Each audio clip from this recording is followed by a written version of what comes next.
You are listening to the Cookbook Love Podcast with Maggie Green, episode number 304. Welcome to the Cookbook Love Podcast, a podcast that celebrates cookbook readers, buyers, collectors, writers, and clubs. And now your host, cookbook author, culinary dietitian, and cookbook writing coach, Maggie Green.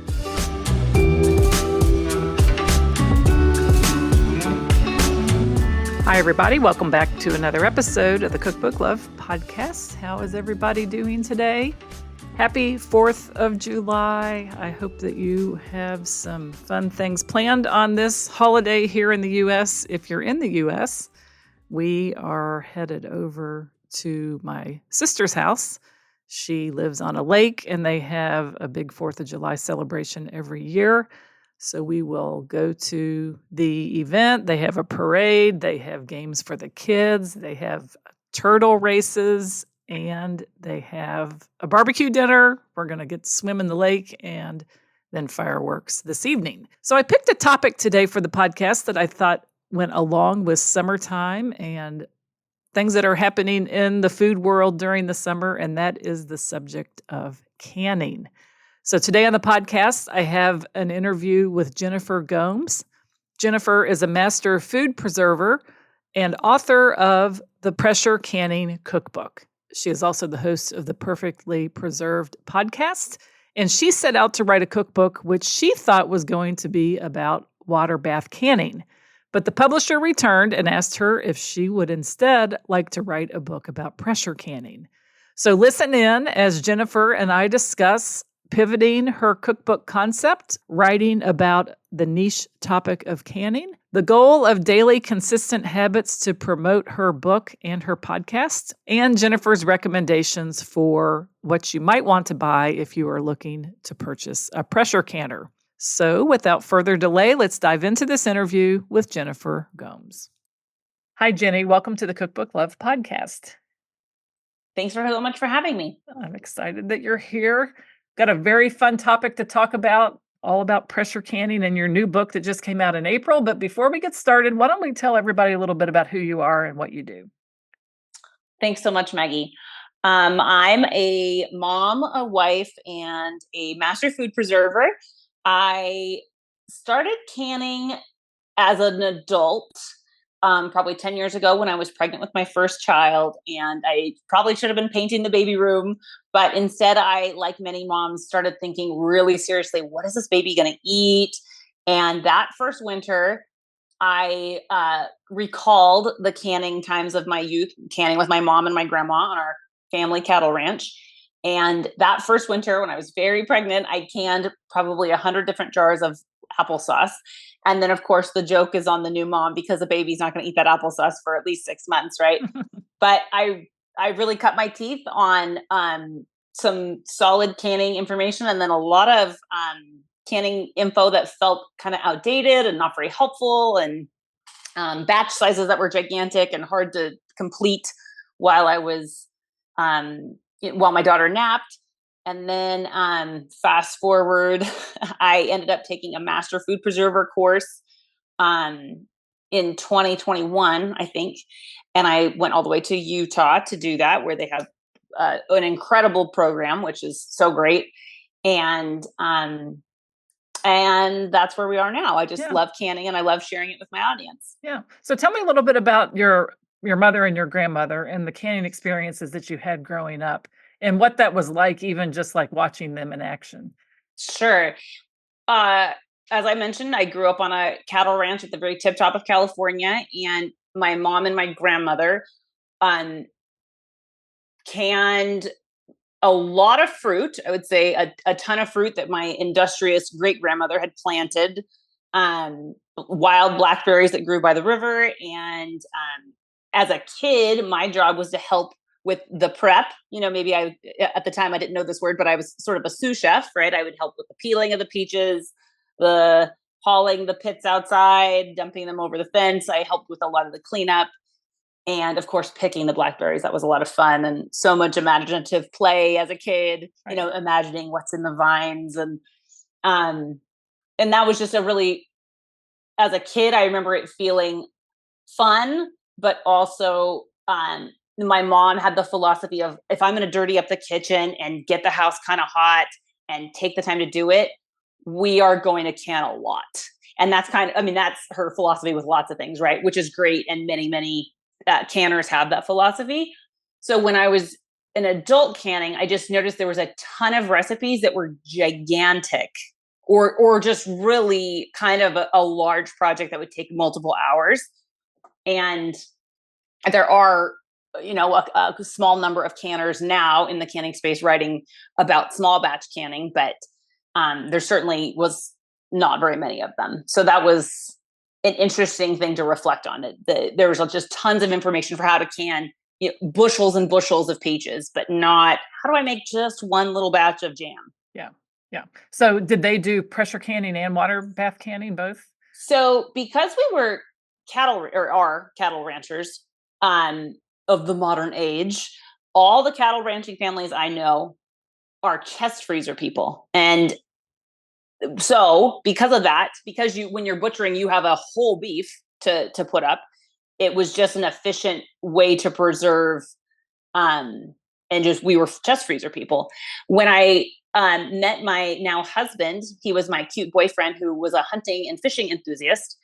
He told me, he said, "Oh, you need to learn how to pressure can," because he had relatives that pressure canned buck meat or venison and said it was so good. And that was actually the first time that I was interested in pressure canning. And that was for whom I learned initially was my husband. Wow, that's interesting. I thought maybe it was going to be the opposite with it being a cattle ranch. I was thinking No. meat, then I'm thinking pressure canning meat, but Yeah. interesting. It was, and they call it buck meat. I love the regional name for venison.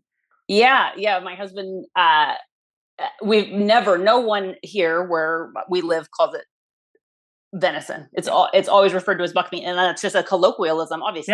Yeah, that's neat. No, yeah, we always say venison. Yeah. Okay, so you dove into the canning then before you had your first child. You continued to can after that. Let's talk a little bit about segueing into which came first. Obviously, the master food preserver came before the cookbook. So tell us about what it means to be a master food preserver. And there might be someone listening who's interested in this and what it added to your life and your work through this program. So I'm a teacher. That's my regular job, right? I'm a teacher, an English teacher, and I really love and value education, right? And I learned at some point that cooperative extensions offer free or affordable classes, both one-off day classes or a couple hour-long classes, as well as a master food preserver program. And I haven't compiled a complete list, and I probably should do that, of all the states that offer it, but I would say most states offer a master food preserver program. And what that is, it was 5 full days of intense instruction, both hands-on and text-based instruction. And California has one where I live, but they have several programs available, but none of them were even remotely within driving distance. I think the nearest one was 5 hours away in Sacramento. Oregon, for whatever reason, wasn't interested in allowing me to attend over the border, even though they were only 90 minutes away. And then around that time, I made Instagram friends with my now podcast partner, Anna Cash at Smart Home Canning. And she invited me to take the Master Food Preserver Program course in her home state of Utah. And they just have such a robust program with many sessions per summer, super highly qualified food scientist instructors. And I went there and spent 5 days and passed the test at the end and learned so much. And it was a wonderful experience. And that is how a person would get their Master Food Preserver certification. I'm in sort of a unique situation because normally if you complete the course in your home state, you are asked to volunteer by judging at state fairs or answering questions on a hotline. But because I'm not in that state, I haven't really been able to do that volunteerism in that same way.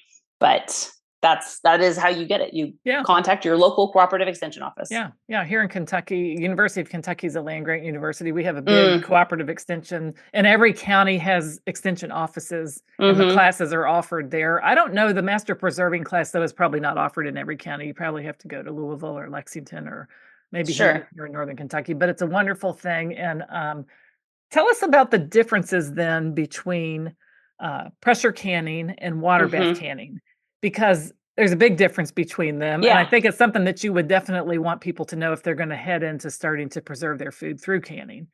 Right. So canning, both ways of canning achieve the same result. They achieve a shelf-stable product that creates an environment inside the jar where spoilers cannot live. And this is only a metaphor, okay? But it is as if it is creating an atmosphere like Mars inside the jar, right? You have to have the absence of some things so that life cannot grow. You don't want any mold or spoilers or bacteria that could make us sick to be growing. Right. So water bath canning is achieved in the black and white speckled pot that you would remember grandma having. And it's just a boiling pot of water in which you submerge hot jars full of hot food. And it is appropriate to water bath can high acid foods, which are mostly fruits and pickles. And that water bath gets over 212 degrees, and coupled with the acid therein, that's the environment of Mars that we're looking for. It makes it inside the jar inhospitable to spoilers. For canning low acid foods like meats, plain vegetables, there's not that acid helping you out to kill any spoilers or to make that environment where a spoiler couldn't grow. So you need a much greater degree of heat that you and I cannot achieve at home without a pressure canner. And a pressure canner has a locking lid, and it builds up pressure inside to create that greater heat. We need to get over 240 degrees to kill the C. botulinum bacteria, which can cause botulism poisoning. So we're using that pot to get more heat inside the jar for foods that don't have that acid to help out. Yep. So it's that extra added temperature that comes through the pressure cooking and canning, shoots the temperature way up in the jar, higher than the water bath. Yes. No acid in there, but it's still no spoilers can grow in that particular environment. And you know, it's funny when we buy food at the grocery store, like if you buy tuna used to be sold in a can, like a can. Now it's sold in a pouch, but that's a similar process done in a food processing plant. And people think, well, why would I want to can meat or fish at home if I can buy it? But it's really the same thing. Like, why would you can peaches or tomatoes if you can buy them at the store? Well, of course you can, but some people, this is like a way of life. It's like a choice they make about the food that they're eating. And it'd be like, why would I want to do that? Right. Yeah. I mean, you could go to a big box store and buy an apple pie when you could bake one at home, but is it going to be the same? No, it's not going to be. Right. So I love teaching canning and its merits to what I say is like a regular mom who has a regular busy schedule, who doesn't have a ton of time. But if you love the idea of preserving food that you know is like really great quality, or peaches that you picked at a U-Pick, or apples that you forage, or some meat that you got from a farmer's market, you felt really good about the farmer. That is where the magic, I think, happens, because to me, pressure canning is the intersection between slow, whole food and a normal mom meal prepping, trying to figure out what the heck's for dinner. That's where that connection is.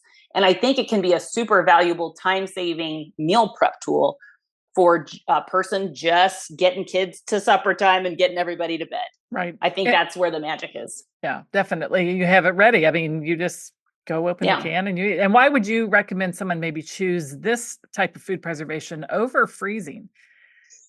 Sure. Well, I mean, the merits of being shelf stable can't be undersold, and not everyone grows up on a cattle ranch with a chest freezer, right? So most people have maybe a stand-up freezer in the garage, but even a chest freezer fills up. Yeah. And some things are best frozen, and it's nice to be able to pressure can not just plain pantry staples, which I'm sure we'll talk about later. Those are great, but it's also really great to have a shelf stable jar of a complete meal that you could just heat up and eat.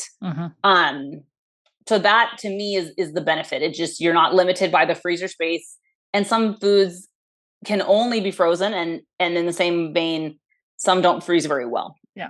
Yeah. So you have a podcast, you write books, you teach, you also take care of some rental property. Tell us how you work pressure canning into the life of being a busy mom. So when I started to write this book, actually, I sat down and went through the cookbooks that I normally reference when I'm deciding, okay, so what am I going to make for dinner? The eternal question, right? Yep. And I chose and, put Post-it notes on all the recipes I thought I could work backwards from this recipe and alter it in a way that would make it safe for pressure canning. Or, I would mark recipes and try and figure out, would this be a potential candidate for the book? But I went to the cookbooks I already referenced and love and knew my kids already like to eat. So when I was working through these recipes, these Post-it notes in my normal cookbooks, I would prepare a double batch and can half of it for the book, and then the rest of it we would eat for supper. So it was a really great exercise. It was truthfully a lot more pressure canning than I would do in a normal year. I mean, I don't normally pressure can 3 times a week, right?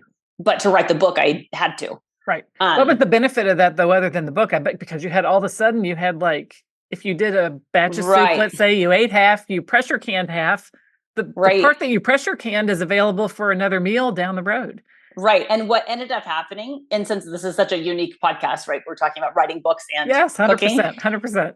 What ended up happening, so I accidentally ended up eating up all of the jars that I was supposed to reserve for photography. Oh. So I had to go back and recan and figure out what, it was an accident, I'm just, again, like a regular person trying to make supper. Yep. I accidentally, on multiple recipes, we ended up eating up extra. Wow. And it also, just canning that frequently, it gave me the chance to can several recipes in 1 cup jars. So those are called half pints. And my grandmother is 92 years old and lives alone, and still has a lot of ability left, but she doesn't love to cook a hot supper anymore. She just likes to cook once a day for a hot lunch.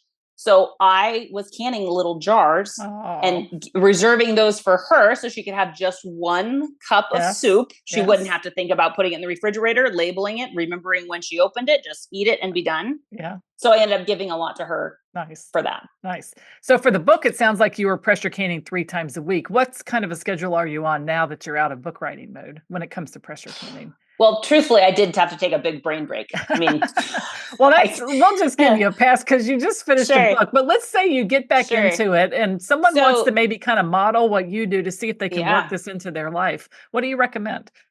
So I let seasonality and frugality lead. So especially if you're choosing fresh fruit and or fresh produce, you kind of have to prioritize that because it's ripening. And I mean, that is the second you get it home, you only have a few days, a week or so before you need to pressure can it. Pressure canning is different than water bath canning in that way that pressure canned ingredients, very often you can fit that in between the seasonal water bath. The tomatoes are on, they're at the farmer's market. We've got them for this Saturday and next, but then after that, okay, then, so-and-so at the farmer's market won't have the Romas anymore. Right. But pressure canning, you kind of can fit in between those seasonal types of urgently needs to get done types of water bath canning tasks. Yeah. So I would say I pressure can quite a bit more in the fall and winter months, and then also periodically in between when water bath canning has to happen. I guess I always thought, maybe this is wrong. Did tomatoes used to be water bath and now they're pressure, or is it always been It's a super interesting question. Yeah. The tomatoes of yesteryear used to be much higher in acid than they are today. And it doesn't matter if today you have an heirloom tomato that that you sing classical music to. It doesn't matter how you grow it organically with worm tea, whatever. Right. It is going to be much lower in acid.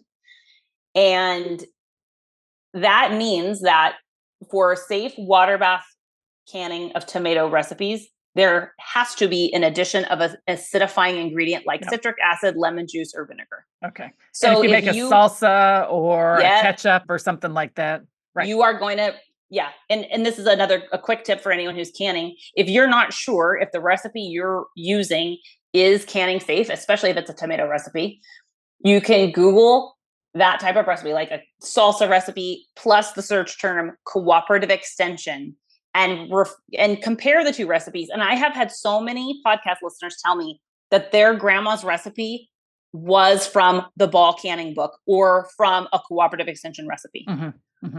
I would think so too. Yeah. Yeah. People love to honor their loved ones by canning the exact thing that grandma made. Right. But very often it was very similar to or identical to a tested recipe. Yeah. So that's how you would check. Yeah. And she probably had a book or a pamphlet that she had. And then what happens with recipes, they just become part of the family, like language ethos. And ethos, totally. Right? What are they doing? And even if, it is good to check though, because on the flip side of that, you don't want people using grandma's recipe for something and thinking that the pressure canning, the way that they say to do it is enough time or enough pressure, and then have it not be correct. Right. And the most up-to-date pressure. The changes to the updated recipes are just a little bit more time and the addition of citric acid. Okay. So they're just little adjustments, not big ones. Yeah. It's not that you would necessarily have to change like what's in the soup or how the soup is made. It's actually addition of acid and the addition of a little bit more time. So back to your book, you then kind of backed up. You had this whole list of recipes that you knew you cooked for your family. And then you actually went through the process then of turning these into recipes that you could pressure can, right? That's right. So there is a large number of foods that are not safe for pressure canning, which is Why don't you can you tell us what some of those are?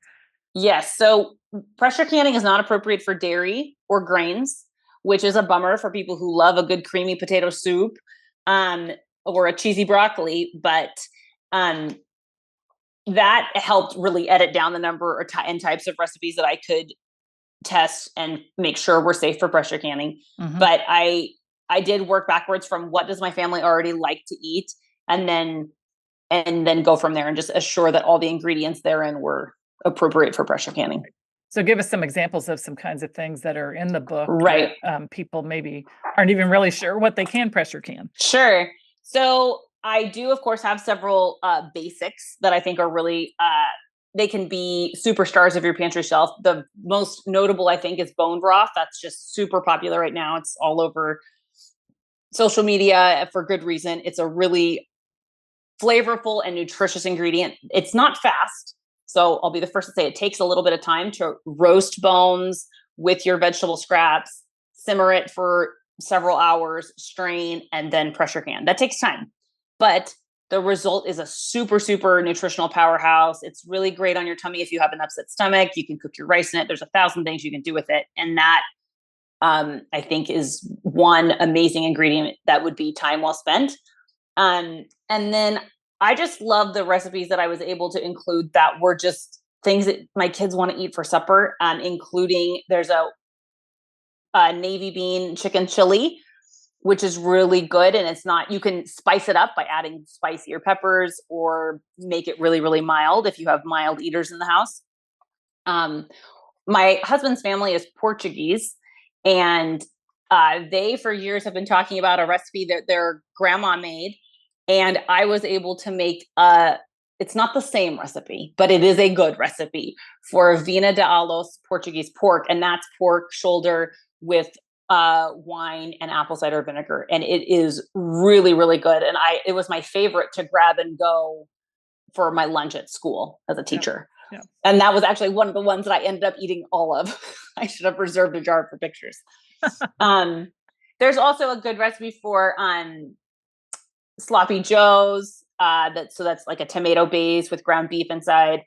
And I just think there's a lot of recipes that a person would find simple enough to prepare when they're pressure canning it, and then really easy to heat up and just serve for supper or lunch. Yeah. So what the first recipe in the basic broths and stocks chapter is plain water.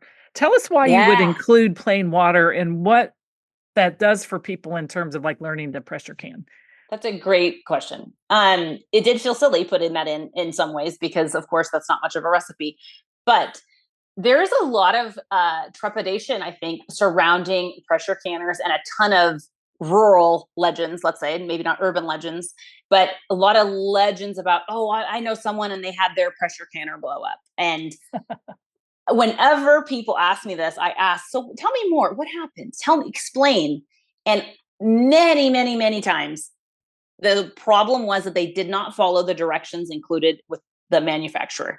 In your pot is going to be a set of well-written directions. Mm-hmm. And if you never bought my book, never bought any pressure canning book, if you just bought a pressure canner that was manufactured in the last few years, you would have available to you, both online and printed, a manual that will tell you exactly what to do. And I feel like pressure canning is easier than water bath in some ways because there's fewer chances for you to make a decision. You just simply, okay, now this many minutes, now the dial says this. You just simply follow the directions. Right.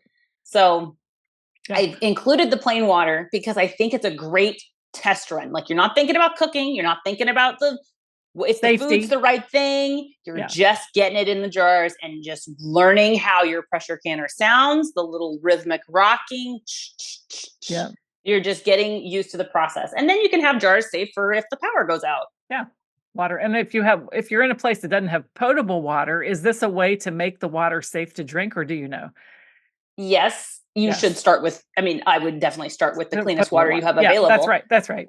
But getting over 240 degrees will kill any spoilers. It won't remove sediment. Correct. Yeah. Like if you have well water or something like that. Now tell us about elevation. The thing about cooking and baking in our country is, we have from at sea level all the way up to above 10,000 feet in some areas of mountainous regions of the country. What do people need to do or think about if they're at a high altitude, and what is like the cutoff points for making changes in what they're doing? So again, going back to the golden rule of following the directions. Again, if you don't have a chance to write this down while you're listening, you can always refer back to your manual, because your manual will tell you how many extra pounds of pressure you need inside the pot before you start your processing time based on your elevation. Yeah. And above 1,000 feet, you usually increase. Yeah. And it looks like incrementally it just goes up from there. Yeah. It's an incremental increase. And what's interesting is that with water bath canning, you increase the amount of time that the jars are in the pot. But with pressure canning, you just increase the pounds of pressure required. Yeah.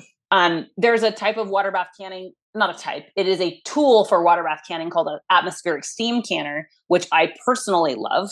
And those are limited because they only require 2 or 3 inches of water. It's kind of like a sauna, whereas the hot tub of the canning world is the traditional water bath. And if you use an atmospheric steam canner, which just makes your canning happen faster, the limit that you can be processing is 45 minutes. So if I lived over maybe 5,000 feet, it probably wouldn't be very useful because your processing times would be more than 45 minutes. So if you're in Leadville, Colorado, don't get a steam canner. We went to Leadville. We actually went fishing in Minturn, and then we took a little day trip up to Leadville. That was wild going up there. The air pressure change, and my favorite story from Leadville was the track team of a high school that's up there is like one of the best in the whole country. Oh, I believe it. Because they train. Was it like 14,000 feet? I think something like that. It's a lot. It's hot. It's above 10,000. I know that for sure.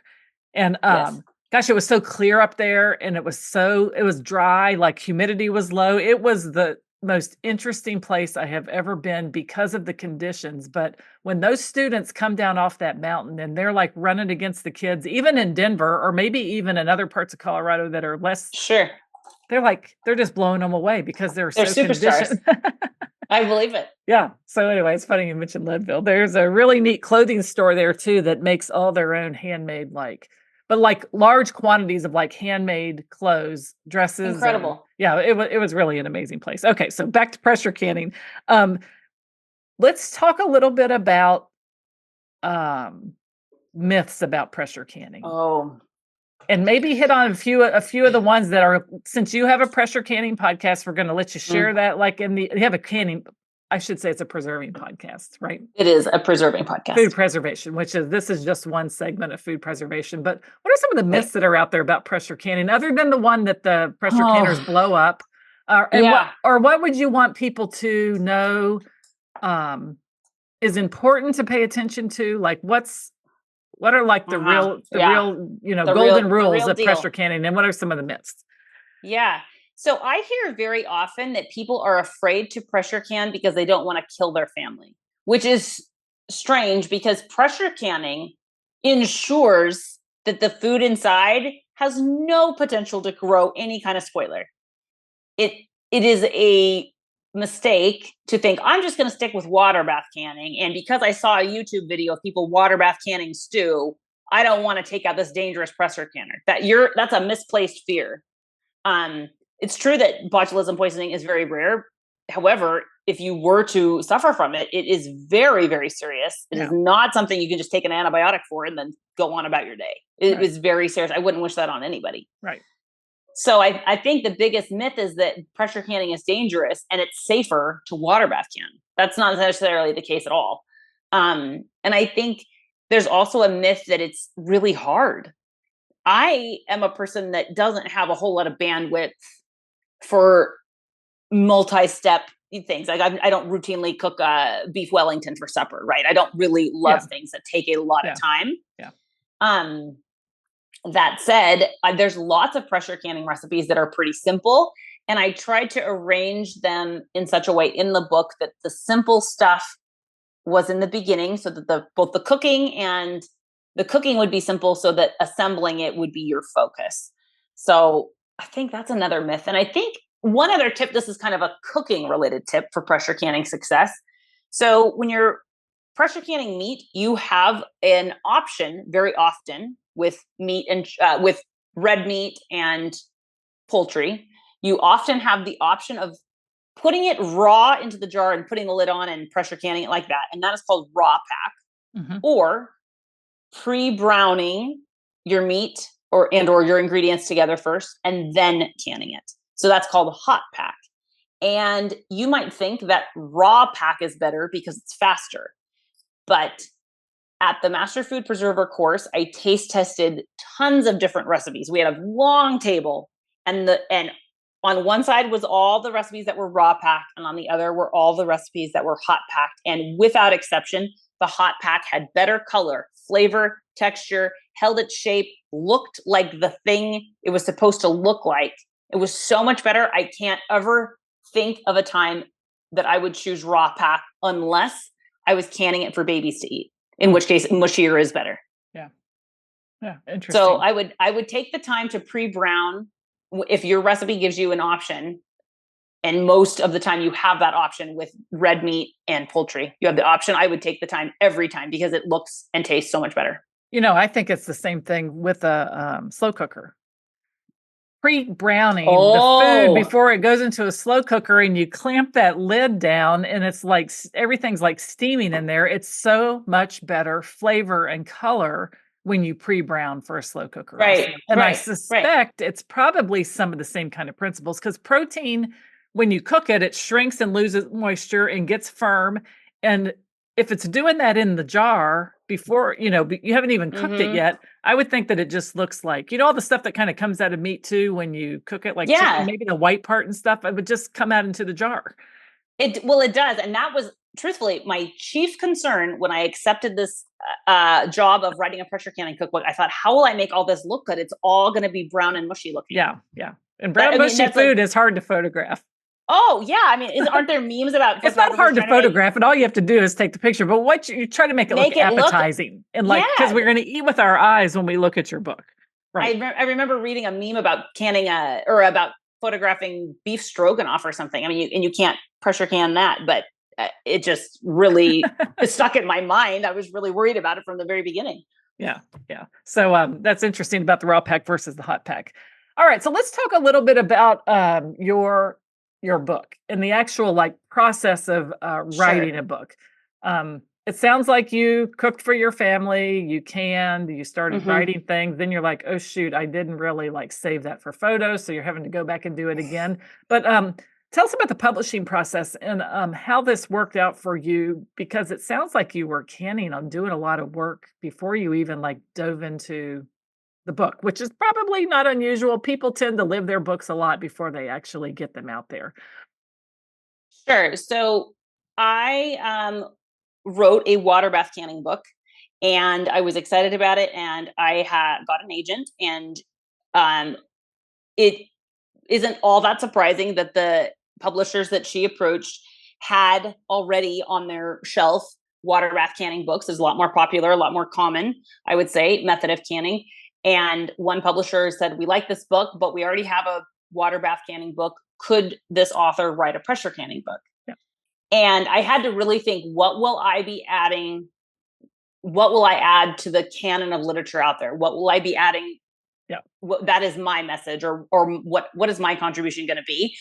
And that is what I had to So what had to did you work land really on for hard. that? So when you thought about that Right, and you said, "Am I going to write pressure canning?" What did you land on as the way that right. you were going to differentiate yourself? I think that my gift, if I could be so bold as to say Sure, this, no, that's I what it I is. think my gift is I'm a teacher. I am an English teacher. I've taught junior high all the way up to college. I Yeah, think I can explain things in yeah, a way yeah, that is easily understood. yeah. And I think strong directions is so important in dispelling fear and anxiety and worry, that it's just really important you have very good how, right? Yes, And then I think if you explain the why, then that can help people avoid skipping steps, corner cutting, right. listening to something they saw on YouTube or social media.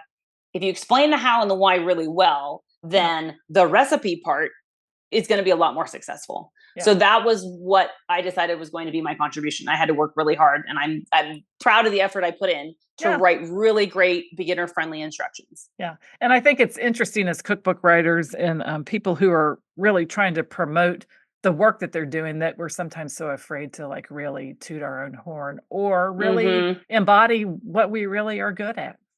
Right, right. Well, and I think I'm very clear and have always been very clear on the type of person I'm speaking to when I'm writing.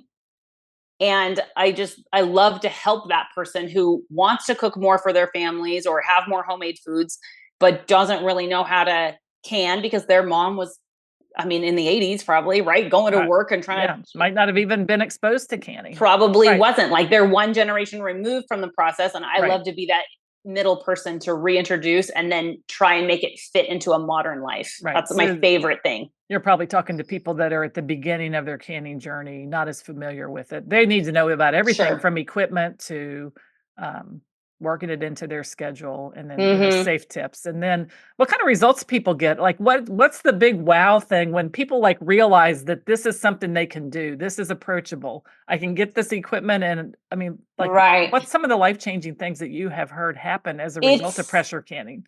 it's so fun to have either podcast listeners or people who follow me on social Yeah. media to send me pictures of their countertop. It just is, they are so proud of all Yes. that work. And it might just be 6 jars, but they had to work hard. They had to have that book open right beside their table. They had to Right. think about it. It's so much effort. And once you do it a couple times, Sure. then the effort is much less, right? You know Right. the routine, you know exactly what to do. And just getting those pictures or those messages is just such a happy thing, because once you get over doing it a couple times, it's going to be working for you at that point. You won't be working as hard. It will be working for you. Yeah, and it looks like in terms of your book, the way it's organized, the easy from the broth and some of the soups, then back to fish, looks like it's the last thing in the book. Does that mean that it's something Right. that you need to use more care with, or it's a more expensive ingredient, or it takes a different type of process? What is it about the fish? Sure. So I first want to remind listeners that I was not raised on the ocean. I'm not a fisherman's daughter. I wanted to include some fish recipes because fish can be safely and Yeah, deliciously canned, yeah, but uh, there's obviously a lot more recipes that are with ingredients that I'm much more well versed in. But canning fish requires a little bit of extra care, and you wouldn't necessarily think it. You think like, oh, it's like light and flaky, but you actually have to process it for the longest out of any pressure canning recipes, hmm, some as much as 100 minutes. wow, That's the longest processing time you're going to encounter. right. So So it's not harder, it just takes a little bit longer, and you wouldn't necessarily think it. You would think like steak would be, or, chunks of beef would be, but it's not. And that fish. means when you're pressure canning during that 100 minutes, you could be doing something else in the house, but you need to be present to the house because there you have something on the stove for 100 That's exactly right. You want to maintain that required pressure. So whenever you're choosing a recipe, whether it's 25 minutes or 75 or 100, you need to be around. You need to be popping in the kitchen every few minutes. And plenty of people I know sit down, and that's when they answer their emails, or they crochet, or they call a friend, but they're hanging out right there just to keep an eye on the dial and make sure that there's no fluctuation in that pressure. I use a pressure canner or pressure cooker all the time for things like beans and cooking things. So and we have a gas range. So if you adjust it a little bit one way or the other, it can really shoot the pressure up or drop it more than I intend to. So it is important to pay attention to that dial. Absolutely. And, make sure it's easier for cooking beans though. It's not like it's really just a cooking tool. There's just there's a low and a high. That's it. There's not a high. But anyway, so equipment, you have recommendations for where people can get equipment in your book also? I do. The two big choices that I think are both excellent choices, and I'm unpaid to say this, the Cadillac, or the best, very high quality made in America brand, is called All American. And they have a price point that reflects that. It has a metal to metal seal. So the lid and the base of the pot connect together just with metal. There's no rubber gasket that you'll ever have to replace. And they come in a variety of sizes. Some are really, really large, which might be overwhelming for a beginner to choose between. And they're really excellent. I don't know anyone who's sorry that they bought an All-American. They also have one model that comes in 6 colors. So that's really fun. Yeah. The pressure canner I have and love fit my small kitchen and my small budget of the time. And it's the Presto 16 quart. Prestos are an American company. They're manufactured in China. They have a rubber gasket, which someday I'll have to replace, but in 8 years I haven't had to yet. And I feel like they're very easy to use, and all Americans are also easy to use.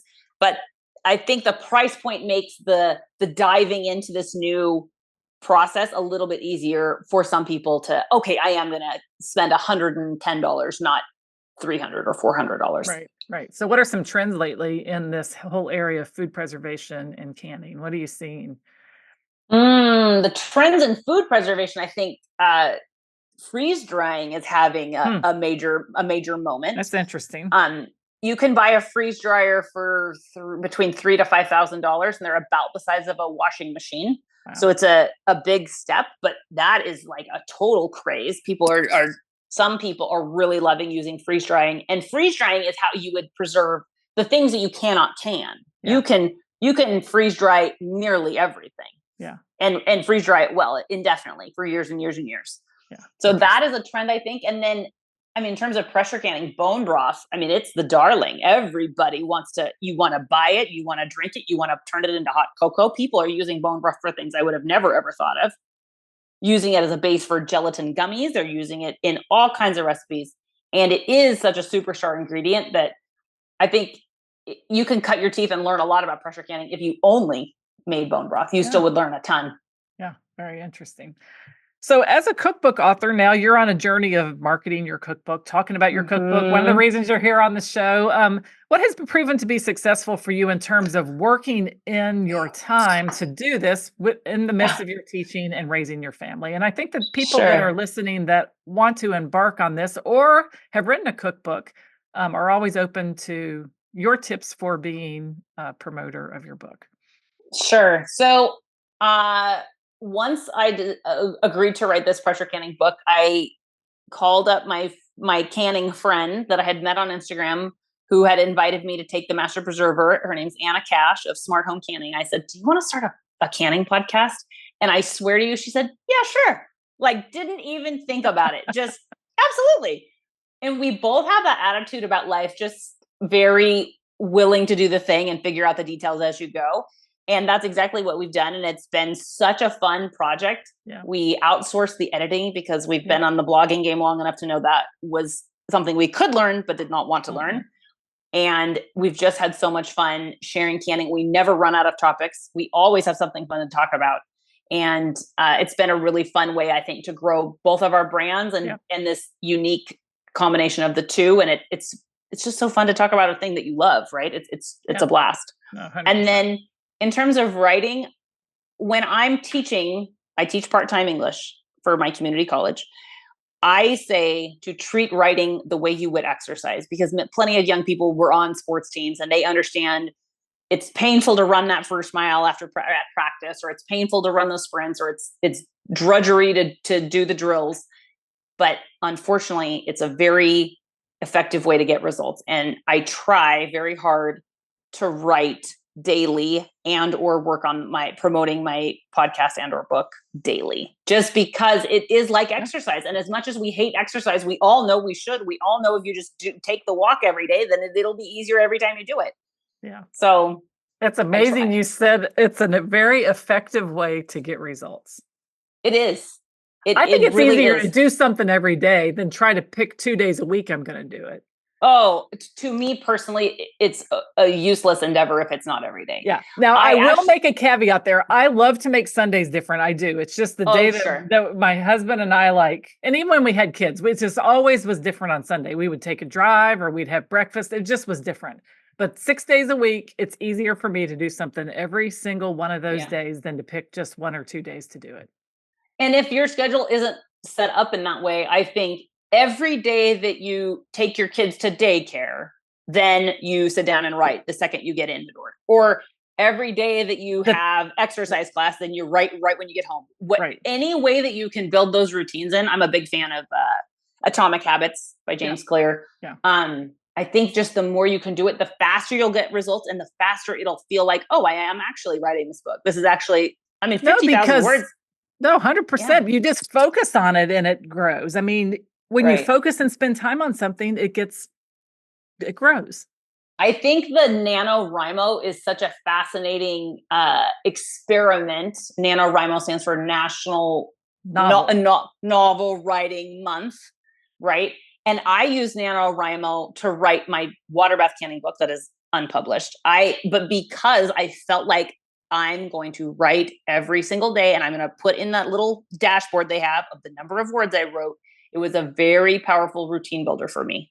Yeah. Very powerful. Yeah, it is powerful. And I think now we're facing summertime. Moms are at home. If the moms and dads are writing cookbooks at home, the kids are at home. So we have to probably do something a little bit different. Yeah. Yeah. And I had to think about how I was going to do that too. Of course, like everybody had to think. Right. But people they're trying to pressure can when kids are home. I always tell people are always facing the summertime, no matter what they're doing. If they're into pressure canning, if they don't have kids, if they do have kids, summer just feels different. So, and as cooks, summer is different. Like we don't want to cook the same thing. So I think during summer, we just find maybe a little bit of a different routine that we still can embrace and get into to get the results that we want. Like for me, walking, I have naturally curly hair. Walking in the morning, if I'm going to be on camera, it looks like, Oh, yeah. I'm really funny about especially the days I'm not going to do my walk in the morning in the summertime. So I do it. Right. Because I do it in the evening. Yeah. Because you don't, you have to think about how am I going to look 100%. Like if I'm gonna... So I think we need to give ourselves because every month of the year isn't always the same. Absolutely. But, you do get results. And the same thing for podcasting. If you just stick with it and you do an episode every week and you just keep doing an episode you got your days when you do your stuff. It's magic.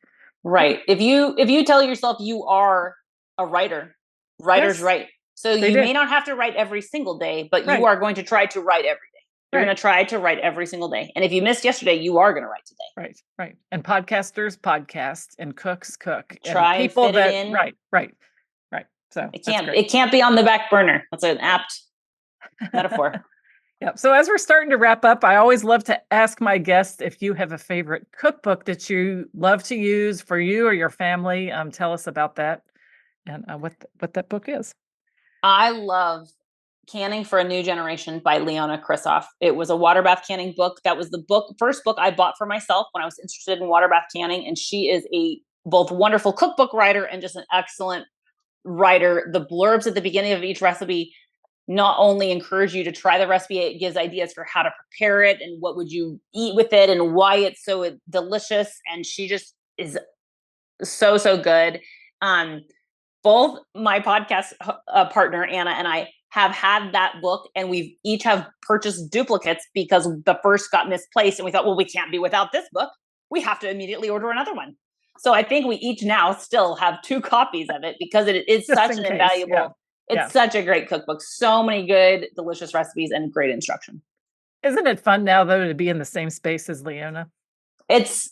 I'm feeling bashful you even saying that. It's wild. True. My book is too new to feel like that even is reality. I know, and that's a story, and it's true though, because for people like me that didn't know you before this podcast, and people that still don't know Jenny and they know Leona, I mean, it's just you're now part of the pack, the preserving pack.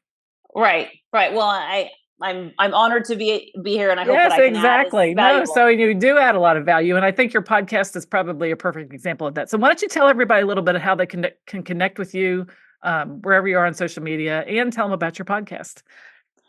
I am most active on Instagram at the Domestic Wildflower.